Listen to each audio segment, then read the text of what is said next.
માનનીય police commissioner Shri Surat શહેર અનુપમસિંહ ગેહલોત સાહેબ તેમજ સેક્ટર 2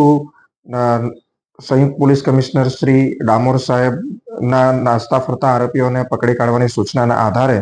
શ્રી રાજેશ પરમાર સાહેબ નાયબ police commissioner Shri zone 6 Surat શહેરનાઓના સીધા સુપરવિઝનમાં ઝોન 6 એલસીબીની ટીમને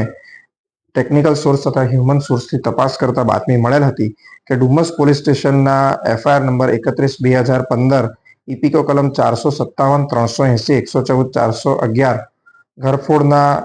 મુજબના કામે નાસ્તો ફરતો આરોપી ઇમામુદ્દીન ઉર્ફે બિલ્લા અખ્તર મેવ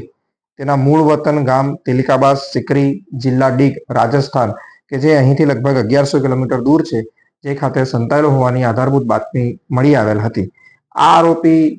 ગુનાના કામે છેલ્લા 10 વર્ષથી નાસ્તો ફરતો હતો, જે આરોપીને ઝોન 6 એલસીબીની ટીમે તેમને હ્યુમન સોર્સ ટેકનિકલ સોર્સ તથા હ્યુમન સોર્સથી બાતમી મેળવીને ગત રોજ પકડી પાડેલ છે તથા અત્રેના પોલીસ સ્ટેશન ખાતે લઈ આવેલ છે। આજે આરોપીની ધરપકડ કરવામાં આવેલી છે એ ત્યાં શું કામ કરતો હતો અને કઈ જગ્યા ઉપર કેવી સંતાયેલો?